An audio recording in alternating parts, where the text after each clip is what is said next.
Armenia, década de 1950. Liberales y conservadores se estaban matando en los campos de toda Colombia. Sin embargo, en ese aún pequeño pero próspero pueblo, un grupo de esos mismos enemigos políticos se sentó en la mesa en secreto para tramar juntos algo que cambiaría el mapa del país para siempre. No fue una guerra, fue una verdadera conspiración civil y te voy a contar exactamente cómo se produjo. Capítulo 1. La mina de oro verde. Hoy conocemos al Quindío como el corazón verde del país, un Edén de paz y turismo. Pero lo que los libros suelen omitir es que su nacimiento no fue un proceso pacífico ni burocrático, fue una auténtica insurrección cívica, una guerra fría entre élites regionales donde se cruzaron maletines llenos de dinero, traiciones a medianoche y un pacto secreto entre enemigos políticos. Para entender la herida que dio origen a todo, debemos situarnos en la Armenia de mediados del siglo XX. La llamaban la Ciudad Milagro, un apodo que se le ocurrió al poeta colombiano Guillermo Valencia Castillo, quien tras pisar las calles de aquel pueblo pujante, quedó impresionado de ver la rapidez con la que se transformaba en metrópoli adinerada. En Armenia parecían brotar oportunidades de la nada y a una velocidad vertiginosa. El grano verde, el café, se había convertido en el petróleo de la época. La olla del Quindío producía una cantidad de riqueza tan descomunal que los camiones y los Jeep Willys atascaban las calles cargados de mercancías. Se respiraba opulencia, las tiendas locales eran tan prósperas que incluso marcas, que luego serían imperios nacionales, como los primeros bocetos textiles de Leonisa o los cueros finos de Trianón, encontraban allí su mercado de prueba perfecto. Había dinero, sí, pero había un problema invisible. Toda esa inmensa fortuna tenía que viajar por una carretera destapada y peligrosa cruzando la cordillera hasta Manizales, la capital del entonces departamento de Caldas. Lo que hoy conocemos como el Quindío era la vaca lechera del imperio caldense. Los impuestos locales financiaban los grandes palacios, los teatros y las avenidas de esa ciudad, mientras que los municipios del sur, Armenia, Calarcá, Circasia, Montenegro, recibían migajas. Las escuelas quindianas se caían a pedazos, no había hospitales dignos y las vías eran trochas intransitables. La indignación comenzó a cocinarse a fuego lento en las mentes de un grupo de hombres que entendieron que la única forma de salvar su futuro era la de unirse para pelear contra las instituciones caldenses. Capítulo 2.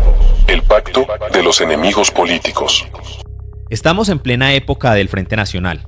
Colombia viene de una de sus eras más sangrientas, la violencia bipartidista. Liberales y conservadores se habían matado en los campos durante años, pero en Armenia a principios de la década de 1960 ocurrió algo que desafió toda lógica política. En la clandestinidad de las notarías, cafés, centros y salones cívicos privados empezó a reunirse la Junta Pro Departamento. A la cabeza de este movimiento clandestino se alzó una figura magnética, Ancísar López López, un abogado joven, de verbo afilado, una inteligencia táctica fuera de lo común. Ancísar, nacido en Montenegro y de raíces liberales, entendió que para vencer el monstruo centralista de Manizales necesitaban de un milagro, que los enemigos políticos se dieran la mano. En esas reuniones secretas, líderes conservadores como Silvio Ceballos se sentaron al lado de los liberales más radicales. Enterraron las banderas de los partidos y las cambiaron por una sola obsesión: el mapa del Quindío. Esos líderes que hoy deberíamos honrar con mayor orgullo empezaron a estructurar un expediente técnico impecable para mostrarle al gobierno central en Bogotá que la región ya no era un pueblo de arrieros, sino una potencia económica capaz de sostenerse sola. Sin embargo, el enemigo no estaba cruzado de brazos. Manizales descubrió la conspiración y lo que vino a continuación fue un contraataque feroz que estuvo a punto de destruir el sueño quindiano antes de que naciera. Capítulo 3. El contraataque del gigante. Cuando las élites de Caldas se dieron cuenta de que esa parte del sur de su departamento, situada a las orillas del río Quindío, hablaba en serio de separarse, el pánico se desató en los salones del poder del norte. Ya habían nacido incluso en esta zona entidades como la Universidad del Quindío, e incluso el Deportes Quindío ya era un equipo profesional, y aún el departamento no existía. Para los caldenses, perder la zona de la olla del Quindío significaba perder el tercio más rico de su territorio. La maquinaria del viejo Caldas se activó a su máxima potencia. Comenzó una campaña de desprestigio masiva en la prensa nacional. Se tildaba a los ya reconocidos como quindianos de egoístas, de querer quebrar la unidad cafetera del país, e incluso se les acusaba de sembrar la división en momentos en que la nación buscaba la paz. El gobierno de Manizales empezó a bloquear créditos bancarios para las obras de Armenia y Calarcá, intervino cooperativas locales y utilizó toda su influencia burocrática en Bogotá para asegurarse de que el proyecto de ley que buscaba la creación de ese nuevo departamento quedara engavetado para siempre en los archivos del Congreso. El proyecto parecía muerto. La asfixia de Manizales estaba funcionando. Fue entonces cuando Ancísar López decidió jugar su última carta. Una jugada tan arriesgada que, de haber salido mal, habría significado el fin de su carrera política y el aislamiento definitivo del Quindío. Capítulo 4. La noche de los 2 votos. 15 de diciembre de 1965. El presidente Guillermo León Valencia, paradójicamente hijo del poeta que nombró a Armenia como ciudad milagro, había convocado a sesiones extraordinarias en el Congreso. La presión de líderes como Ancísar López había logrado que el proyecto se votara antes del receso navideño, pues se sabía que se corría el riesgo de que lo engavetaran o lo hundieran por la presión del bloque de Caldas durante el fin de año. El ambiente era hostil. Para que la ley fuera aprobada, la Constitución de la época exigía una mayoría calificada. Hoy basta con el 50% más 1 de los votos. En aquella época se necesitaba de las 2/3 partes de la plenaria. Era una mayoría absoluta. Un solo voto en falso y todo el esfuerzo de una década se iría a la basura. En los pasillos del Capitolio Nacional se juega una de las partidas de ajedrez político más sucias y silenciosas de la historia de Colombia. Los hombres más poderosos del viejo Caldas sonreían bajo sus bigotes. Creían tener el control absoluto de la votación. Aquellos parlamentarios se paseaban seguros de su victoria, habiendo negociado apoyos de última hora con delegaciones de otras regiones bajo la promesa de favores políticos. Ancísar López y Silvio Ceballos contaban los congresistas aliados en sus libretas. Preocupados veían que las cuentas no les cuadraban. Faltaban apoyos. Así comenzó la votación. El secretario gritaba los nombres. Cada sí se sentía como un respiro, cada no como una puñalada al orgullo quindiano. El desespero se apoderaba de las barras donde los ciudadanos de todo el Quindío observaban en silencio. El conteo terminó. El secretario hizo el cómputo final en un papel y se lo entregó al presidente de la corporación.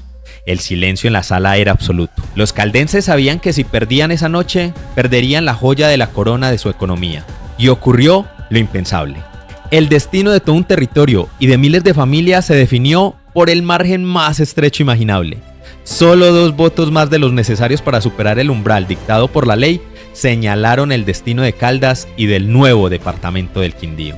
La conspiración cívica y la unión de los rebeldes de la cordillera en el sur de Caldas había derrotado al imperio del norte en Manizales.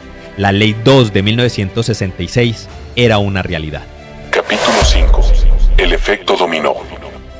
Un mes después de aquella histórica votación, el 19 de enero de 1966, el presidente Valencia pronunció estas palabras. Sancionar la ley que crea el departamento del Quindío.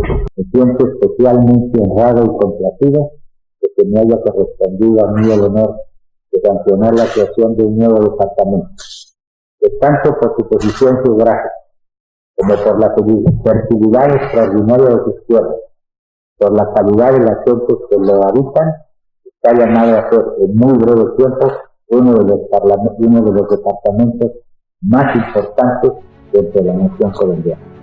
Y en este punto encontramos una revelación de esta historia, el giro que pocos analizan en los libros de historia política. La victoria del Quindío no solo creó un nuevo departamento, provocó el colapso definitivo de una superpotencia regional, al demostrar que una provincia podía rebelarse con éxito basándose en la autosuficiencia económica y la unión cívica. El Quindío abrió la caja de Pandora. Apenas unos meses después, inspirados exactamente por la misma estrategia y viendo que el gigante estaba herido, Pereira y la región de Risaralda iniciaron su propio proceso de separación. En menos de 2 años el viejo Caldas dejó de existir, fragmentado en 3 pedazos. La audacia de Ancísar López y su junta cívica cambió la geopolítica del occidente colombiano para siempre.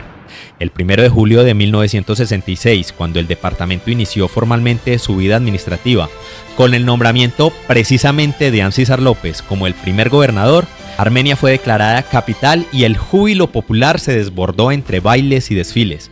La gente de aquella época, nuestros abuelos quindianos, demostraron que su verdadero motor nunca fue simplemente la geografía, sino la capacidad de su gente para unirse en torno a una identidad común, borrando las diferencias políticas para defender la tierra en la que vivían.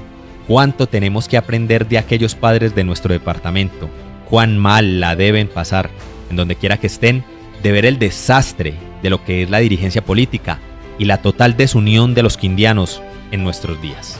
Capítulo final. La próxima vez que recorras las calles de Salento o disfrutes de la tranquilidad de Pijao, recuerda que cada rincón de este mapa se ganó palmo a palmo en una de las batallas cívicas más intensas de nuestro pasado. No olvides compartir este video y suscribirte al canal.